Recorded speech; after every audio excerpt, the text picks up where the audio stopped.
우리 말씀 함께 보도록 할까요? 함께 나눌 말씀은 에베소서 2장 말씀입니다. 에베소서 2장 우리 1절부터 10절까지 말씀인데요. 우리 한 절씩 교독하도록 할까요? 제가 1절 말씀을 먼저 봉독하도록 하겠습니다. 그는 허물과 죄로 죽었던 너희를 살리셨도다.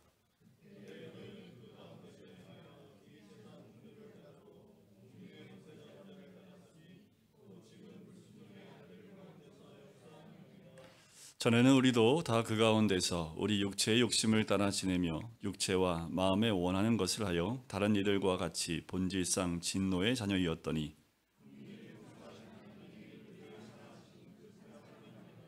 허물로 죽은 우리를 그리스도와 함께 살리셨고 너희는 은혜로 구원을 받은 것이라.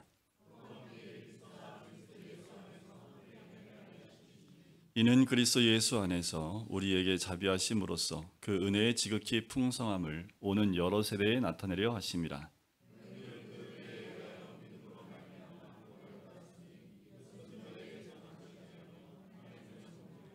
행위에서 난 것이 아니니 이는 누구든지 자랑하지 못하게 함이라.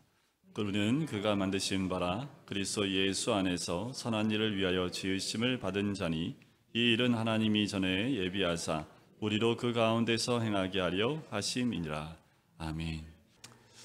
우리 모두는 예수 그리스도를 믿는 자로 그리스도인이다 이라고 이야기합니다. 그리스도인, 거듭남으로 말미암아 우리의 본성과 본질이 변화됐지요. 이렇게 됨으로 말미암아 우리의 모습과 위치가 변하게 되었습니다. 또한 양자됨으로 말미암아 우리의 지위가 바뀌었지요. 성화됨으로 말미암아 우리의 성품이 변화되었습니다. 바로 이것을 총칭해서 우리는 구원이라고 합니다. 우리가 현재 누리고 있고 또 현재 선포해야 되고 우리가 살아내야 될 삶이 바로 이런 삶이지요. 거듭남, 의로움과 양자됨과 성화된 삶으로 성품이 변화된 삶을 사는 것이 우리의 삶이지요. 자, 2장에서부터는 이 구원에 대한 내용들을 더 자세히 나누려고 합니다. 특별히 이 2장에서 이 구원에 대한 핵심적인 내용을 다루고 있는 절이 4절부터 6절까지 말씀입니다. 그 세 계절 안에요, 세 개의 동사가 나오는데 그 동사 안에 구원에 대한 핵심적인 내용들을 다 담고 있습니다. 첫 번째가 5절에 나오는 허물로 죽은 우리를 그리스도와 함께 살리셨고라는 동사입니다. 살리셨고라는 말에 주의하시기 바랍니다. 둘째는 6절에 일으키사라는 동사이고요. 그리고 살리셨고 일으키사, 그리고 마지막 6절 하반절에 그리스도 예수 안에서 함께 하늘에 앉히시니에서 앉히시니라는 동사입니다. 이 세 단어는 구원 전체를 보여주는 아주 중요한 단어입니다. 우리 주님과 함께 하나님께서 우리가 허물과 죄로부터 우리를 살려주셨을 뿐만 아니라 일으켜주셨고 일으켜주셨을 뿐만 아니라 하나님의 영광의 보좌에 우리를 앉게 해주시는 것이 바로 구원이라고 성경은 우리에게 설명해 주고 있습니다. 우리에게는 이 세 단어가 있어야 합니다. 살리셨고 또한 일으키셨으며 또 앉히시는 놀라운 은혜, 이것이 구원입니다. 이 구원의 은혜가 과거와 현재와 미래 모든 것을 합하여 우리 가운데 삶에 총칭적으로 역사하고 임하는 것이지요. 살리셨다라는 말은 십자가에서부터 우리를 살려주셨다는 뜻이지요. 여기에서 구원의 과거적 의미가 있고요. 그리스도와 함께 우리를 일으키셨다라는 말은 부활했다라는 것을 뜻합니다. 부활의 능력을, 성령의 능력을, 그리고 오늘 현재 누리고 사는 구원의 현장을 가리키는 것, 그것이 바로 그리스도와 함께 우리를 일으키셨다라는 그 말씀입니다. 그리고 나중에 주님께서 우리를 영광의 보좌에 앉혀주시지요. 이것은 하나님의 영광의 보좌 속으로 들림받고 승천하게 될 것을 뜻하지요. 이거는 구원의 미래적 완성을 보여주는 장면입니다. 성경은 그 전에 이 구원의 놀라운 은혜를 말해주기 이전에 아주 중요한 전제 조건을 하나를 1절부터 3절까지 이야기해주고 있습니다. 그것은 구원을 받아야 될 인간이 도대체 누구인가라는 거예요. 과연 이 구원을 받을 나는 과연 누구인가? 인간은 어떤 존재인가에 대한 그 답입니다. 성경은 다음과 같이 한마디로 선언을 합니다. 그것이 바로 인간의 모습, 구원이 필요한 우리의 모습이라는 거지요. 1절을 보면 그는 허물과 죄로 죽었던 너희를 살리셨도다. 바로 인간의 본질을 한마디로 말하면 뭐라고요? 허물과 죄로 죽었던 자라고 선언하고 있습니다. 하나님이 없는, 즉 하나님과 단절된 인간은 죽은 것이나 마찬가지인데 그 이유가 뭐라고요? 허물과 죄라는 겁니다. 허물과 죄라고 하는 것, 이 모든 죽음의 세계를 총괄하는 죄라는 것으로 한 단어로 표현할 수 있습니다. 이 상태는요, 육체는 살아있지만 영으로는 죽은 상태를 의미합니다. 우리의 육체는 살아 숨쉬고 움직이고 있지만 내 영은 죽어있는 상태. 여기서 허물과 죄로 죽었다는 그 말, 육체적인 죽음을 의미하기보단 영적인 죽음을 의미하지요. 살았지만 죽은 자입니다. 겉으로는 살아 움직이는 것 같으나 실상 그 영혼은 허물과 죄로 죽었다는 말이지요. 이렇게 표현하면 너무한 말일까요? 좀비요. 몸은 살아있는 것 같지만 영은 죽어있는 상태입니다.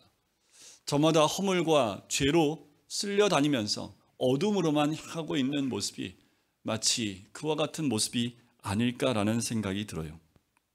겉으로는 살아 움직이는 것 같지만 실상 그 영혼은 허물과 죄로 죽었다는 말. 칼빈은 이것을 이렇게 시작합니다. 하나님에 대하여 죽어있는 상태다라고 이야기를 해요. 여러분, 구원이 필요한 모든 영혼들은 이렇게 하나님에 대하여 죽어있는 영혼, 육은 살아있는 것 같지만 그렇지 못한 영이 죽어있는 상태를 의미하지요. 성경에는 이 허물과 죄로 죽은 사람들을 세 가지로 집약해서 표현을 합니다. 2절을 보면 그때 너희는 그 가운데서 행하여 이 세상 풍조를 따르고 라는 거예요. 자, 허물과 죄로 죽어버린 인간은 세상 풍조를 따라다니는 사람이라고 성경은 설명하고 있습니다. 자, 세상의 방법, 즉 세상의 풍조, 가치관, 또 세상의 모든 문화를 사랑하게 된다라는 거예요. 근데 기독교에 큰 세 가지 적이 있습니다. 이 기독교가 우리가 늘 기독교 안에서 우리가 꼭 싸워야 될 세 가지 적이 있다면 세상과 그리고 사탄과 그리고 정욕입니다. 그 가운데 첫 번째지요. 세상이에요. 로마서 12장 2절에 보면 사도 바울은 너희는 이 세대를 본받지 말라라고 이야기합니다. 그러나 하나님의 사람이 아닌 사람들, 허물과 죄로 죽어서 영적으로 죽어버린 사람들은 이 세상을 너무나 사랑합니다. 이 세상에 자신의 모든 것을 다 걸어요. 희노애락을 다 이 세상에 두고 있습니다. 이 세상에서 웃고 이 세상에서 우는 모습, 세상에 있는 모든 사람들, 성공과 실패를 세상 가운데 두고 있는 거지요. 이 세상은 사탄의 무대가 되어 움직이고 있는데 이 세상은 어떻게 돌아가는지 한번 보시면 답이 나오지요. 우리 집사님 기도하신 대로 전쟁이 일어나고요. 정치는 정말 자신들의 욕심을 채우려고 정치가 움직여가고요. 경제적인 상황은 더 힘들고 어려워지지 더 나아지지 않습니다. 인간들의 마음들을 보세요. 그냥 지옥에 갇혀있는 그 모습 그대로의 모습입니다. 그리스도를 믿고 구원받은 심령들이 아닌 그들의 심령들은 그 마음에 갇히고 죄악에 갇혀서 사람을 죽이고 사람을 더 어렵게 만들고 그 생명을 빼앗으려고 하는 마음들이 불쑥불쑥 일어나고 있는 지옥을 경험하는 세상에 꼭두각시 노름하는 모습이 그대로 적나라하게 드러나고 있지 않습니까? 들리는 소리와 소문과 그 모든 것들은 이 세상이 더 어둠으로 달려가고 있고 이 세상의 풍조를 따르는 자들은 그 가운데 점점 쓰러져가고 중심도 없어져 버리고 자신의 욕심만을 채우려고 하는 그렇게 달려가고 그 안에서 희노애락을 즐기면서 결국 영원한 죽음 가운데 나가버리는 세상을 보게 됩니다. 두 번째, 성경은 허물과 죄로 죽은 사람은 사탄의 종로로 사는 자와 같다라고 설명을 해요. 공중의 권세 잡은 자를 따랐으니 곧 지금 불순종의 아들들 가운데 역사하는 영이라는 거지요. 한마디로 말하면 사탄 그 자체입니다. 죄인들은 이 세상에 있는 것을 사랑할 뿐만 아니라 이 세상의 방법을 사랑하고요. 사탄의 종로로 타기를 즐긴다는 사실이에요. 사탄의 종로로 타는 것 자체를 즐기고 있는 것이 허물과 죄로 죽은 자들의 표된 모습입니다. 요한복음 8장 44절에 보면 너희는 너희 아비 마귀에게서 났으니 너희 아비의 욕심대로 너희도 행하고자 하느니라. 우리가 본래 누구 자식이라고요? 그래요. 마귀의 사탄의 자식이었다라고 선언을 합니다. 성경은 요한복음 8장에서 계속 얘기하지요. 사탄은 살인자요, 진리가 없는 자요, 그 입술에 거짓이 있는 자라고 얘기해요. 그러니 그 사탄의 종으로 즐기는 자들은 당연히 이것을 따라갈 수밖에 없습니다. 이것을 즐길 수밖에 없어요. 사탄은 세상의 권력을 가지고 불순종의 아들들 가운데 역사하는 악한 영이기 때문에 사탄의 종로로 다른 사람들은 이와 똑같은 것을 기쁘고 또한 즐겨하는 모습들을 발견할 수 있습니다. 사탄의 영에 얽매인 사람들, 살인적이지요. 파괴적입니다. 오만하고요. 핏대를 세우면서 분노하고 반항적이고 폭력적인 인간으로 바뀌어버리게 되는 거지요. 이 세상을 시끄럽게 만드는 장본인들이 바로 사탄을 즐기는 사람들, 하나님 없는 사람들. 그들은 이것을 무서워하지 않아요. 사탄의 종노릇을 오히려 즐기고 있다라고 성경은 지적하고 있습니다. 여러분들 보세요. 점점 세상은 이와 같은 모습으로 달려가고 있는 것을 우리가 거부할 수 없습니다. 여러분들 우리의 삶 가운데 또 세상을 바라보면 세상은 점점 하나님이 지배하는 삶보다 구원받은 자의 삶보다 그렇지 않은 자의 삶으로 사탄이 원하는 폭력적이고 파괴적이고 또 오만하며 핏대를 세우면서 분노하고 반항적이고 폭력적인 인간의 모습이 그대로 적나라하게 드러나는 모습들이 곳곳에서 등장하지요. 그게 어디예요? 아니, 우리 삶 주변에서 바로 일어나는 사건들입니다. 어디에서 일어나나요? 가정에서 일어나고요. 또 직장에서 일어나고요. 우리 아이들이 학교 다니는 그 학교 현장에서 일어나고 있고요. 그 모든 모습들, 사단이 지배하고 있는 그 영적인 모든 자리에 그것을 즐기는 자들이 있는 그 자리에서 그 역사들이 일어납니다.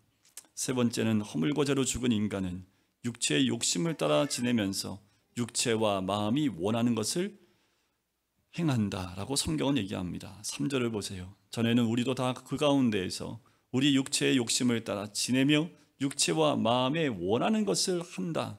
마음은 사상을 가리킵니다. 죄의 소욕, 육체의 소욕의 노예가 되었다라는 거지요. 그래요. 인간이 하나님을 잃어버렸을 때, 하나님께 반항했을 때, 하나님께로부터 멀리 떨어졌을 때 죄가 그를 지배하게 되고, 죄가 그를 지배하니까 사탄이 그를 지배하게 되고, 사탄이 그를 지배하게 되니까 인간의 마음과 생각이 욕심과 정욕에 사로잡히게 되는 거예요. 근데 어떠십니까?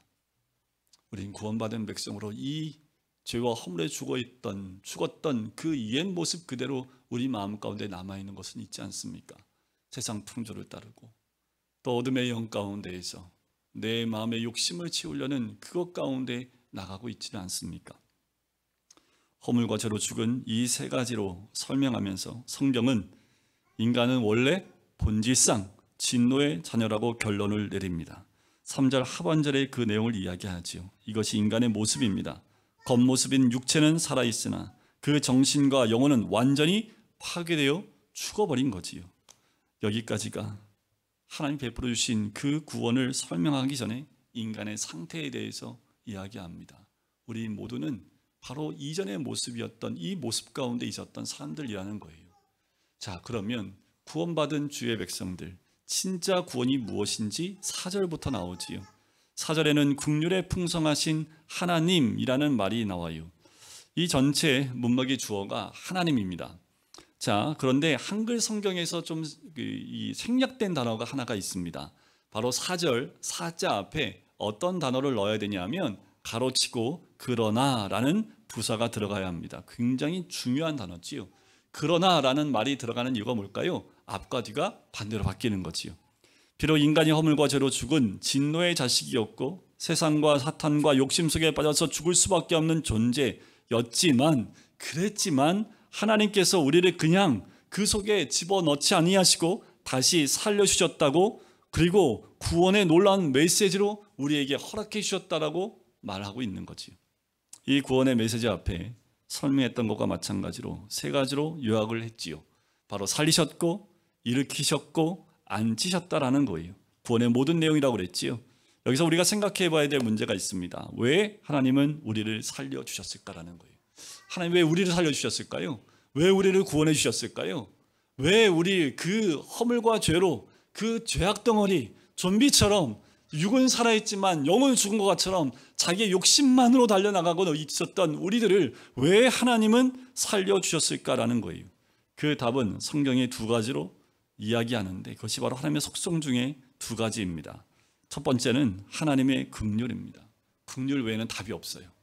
하나님이 불쌍히 여기시는 그 마음, 그것 외에는 답이 없다라는 거예요.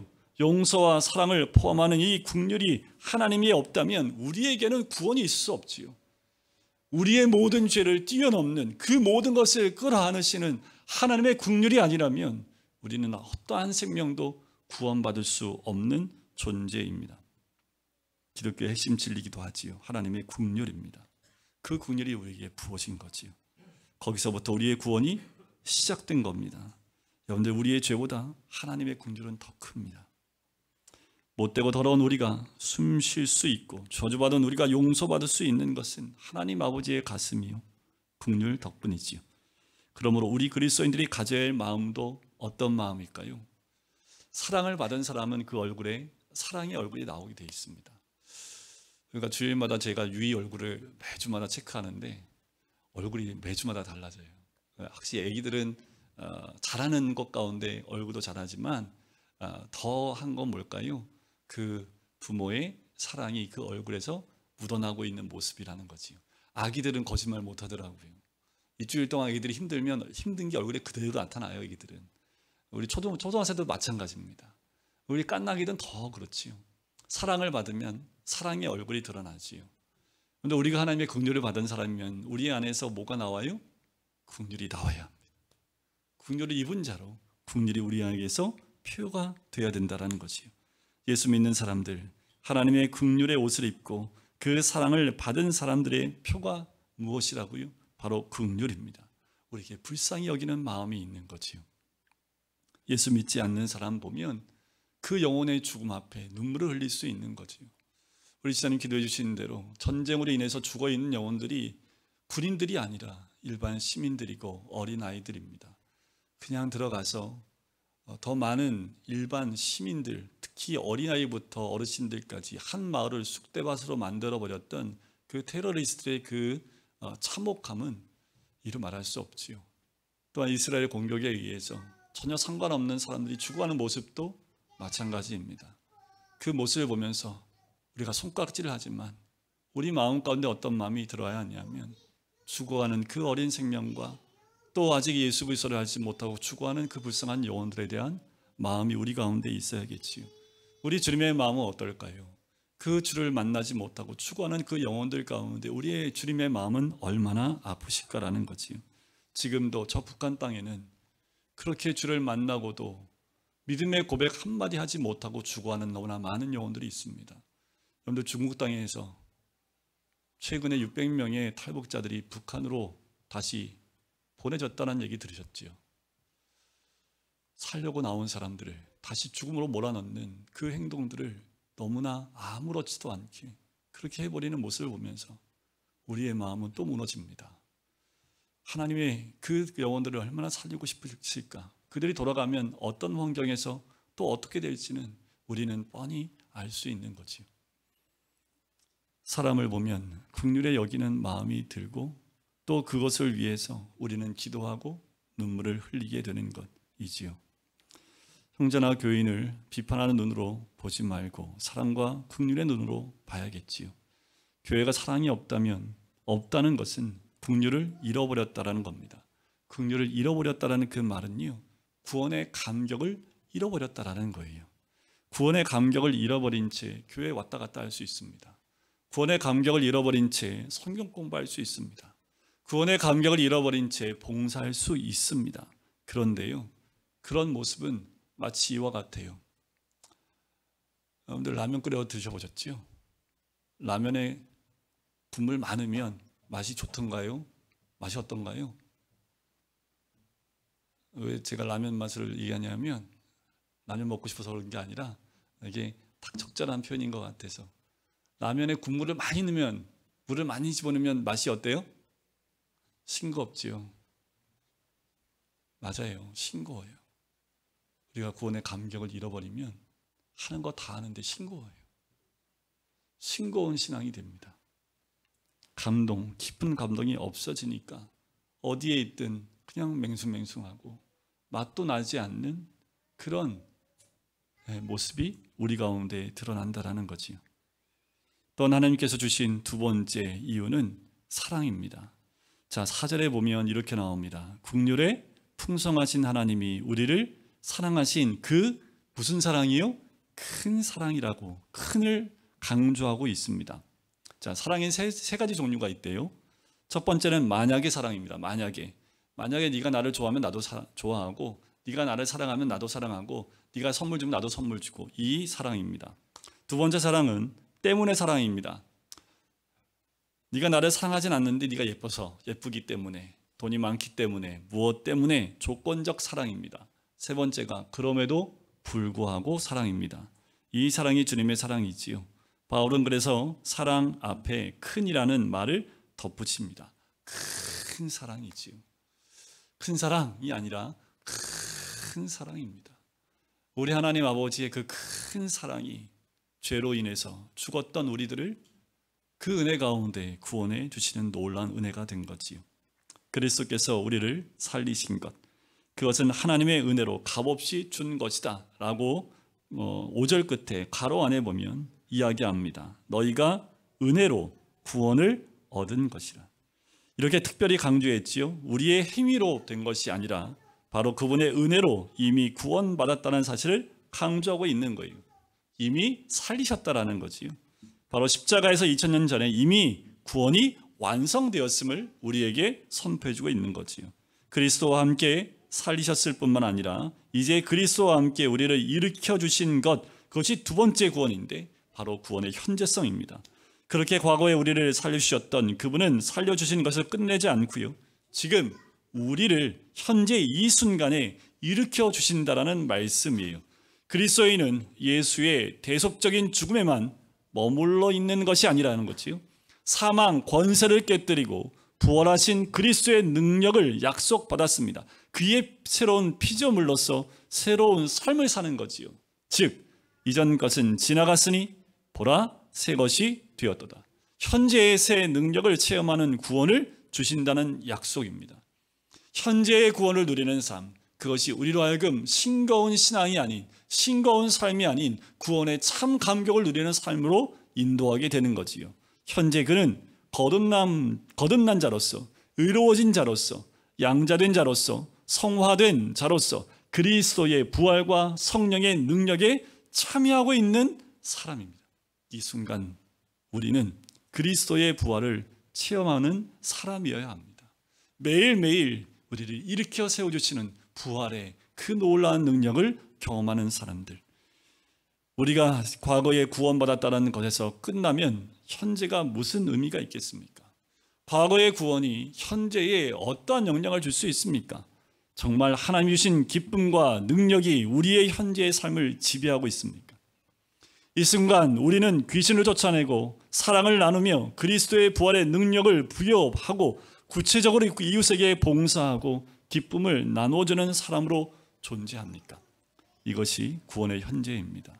골로새 3장 1절과 2절에 그러므로 너희가 그리스도와 함께 다시 살리심을 받았으면 위의 것을 찾으라. 거기는 그리스도께서 하나님 우편에 앉아 계시느니라. 그래요, 그리스도의 죽음과 부활을 믿습니까? 그렇다면 우리는 무엇을 찾는 인생이요? 위의 것을 찾는 인생입니다. 위를 바라보는 거예요. 우리가 땅에 살지만 위의 것을 추구하며 위의 것을 바라보며 위의 것을 찾는 인생이라는 거지요. 왜요? 거기에는 그리스도께서 하나님 보좌 우편에 앉아 계신다고 하기 때문입니다. 구원은 이 세상에서 죽은 과거의 예수에서 끝나는 것이 아니라 부활에서 오늘날의 이 역사 속에, 현실 속에, 내 생활 속에 동행하시는 예수 그리스도의 현재 속에 살고 있는 그 사실입니다. 이것이 구원의 현재예요. 구원의 현재를 누리는 삶이 바로 우리의 삶이어야 되는 거지요.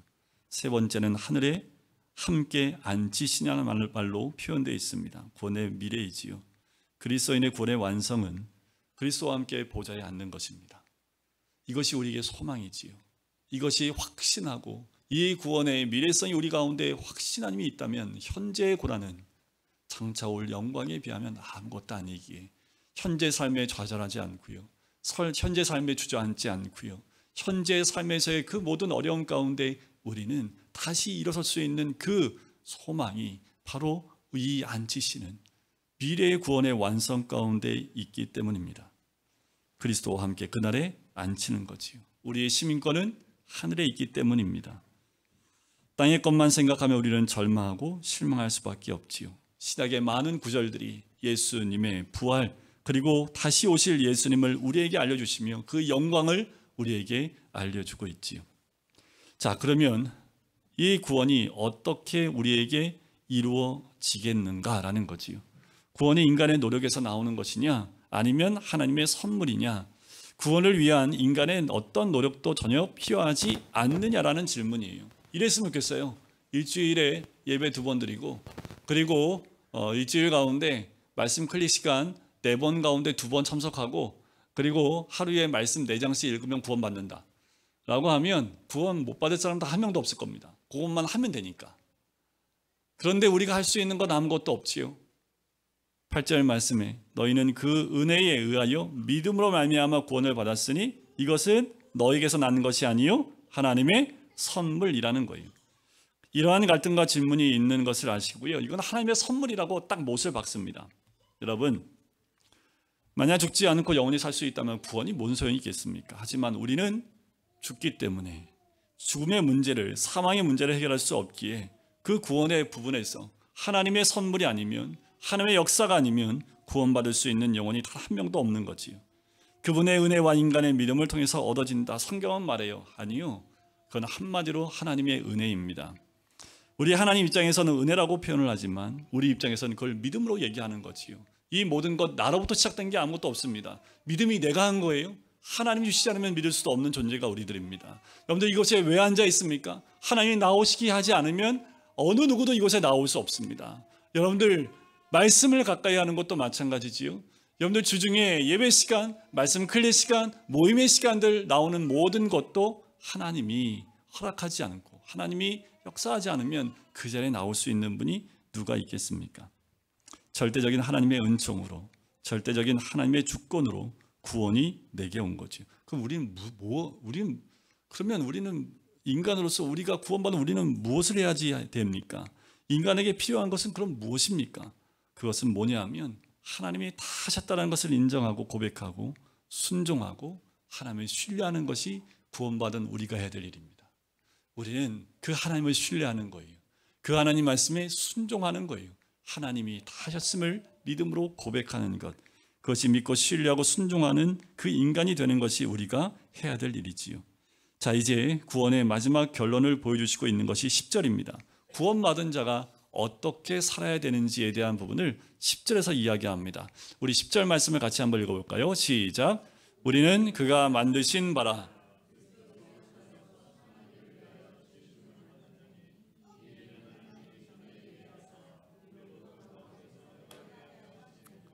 우리 만드셨습니다. 아멘이시지요? 우리 주님이 우리를 구원받은 자로 만드셨어요.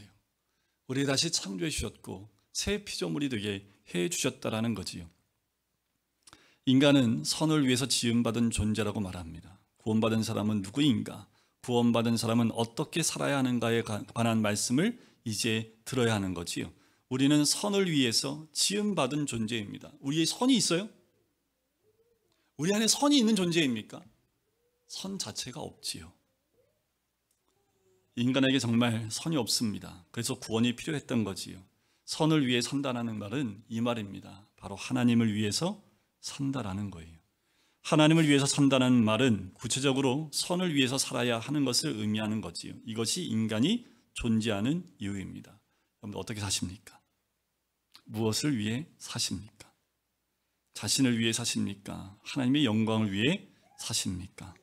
구원받은 자는 하나님께로부터 지음받은 자인데 그는 선을 위해서 지음받았다고 성경은 설명을 합니다. 그래요. 우리는 하나님의 영광을 위해서 남에게 은혜를 나누고 그리스도께 영광을 돌리면서 살다가 어느 날 주님의 부르심 가운데 주님 앞으로 가는 인생이 구원받은 자의 모습입니다. 우리는 구원받았습니다. 그렇다면 그 구원의 능력을 소유하고 부활의 증인으로 살고 있는지 돌아봐야 합니다. 그리고 앞으로 주님이 다시 오실 것을 날마다 기대하며 꿈 많은 소년처럼 영광 속에서 그 신비스러운 구원의 비밀을 느끼며 살아가고 있는지 우리 스스로를 점검해 볼 필요가 있지요. 여러분 매일매일의 삶이 구원받은 자의 삶 그리고 참 소망을 가지고 바로 선한 일을 위하여 지음받았다는 것을 우리가 깨닫고 나를 위한 삶이 아니라 주를 위해 사는 삶, 그것이 구원받은 자의 삶의 모습입니다. 우리 모두는 이미 구원받은 거듭난 주의 백성인 줄 믿습니다. 거듭난, 하지만 맛을 잃어버린 그 사람들이 아니라 주 안에서 더 그 깊은 하나님의 사랑과 긍휼 가운데 구원의 참 의미를 늘 깨달으며 나누며 또 그 긍휼을 드러내며 선한 일을 추구하는 하나님의 사람이 되는 것, 그것이 바로 우리의 삶의 현장에, 바로 이곳에서, 여러분들의 가정에서, 또 직장에서, 또 우리가 일하는 그 일터와 또 학교에서 있어야 될 하나님의 놀라운 은혜인 줄 믿습니다. 여러분들, 맛있어버린, 맛이 잘 든 음식처럼 좀 있으면 또 내려가서 식사하실 텐데 맛깔스러운 그 음식을 입안에 들어갈 때 참 기분이 좋지요. 우리도 맛깔스러운 신앙이 되었을 때 하나님 얼마나 기분 좋으실까. 우리 모두의 삶이 그렇게 주님 앞에 맛있는 삶으로 나가시길 주의 이름으로 간절히 축원드립니다.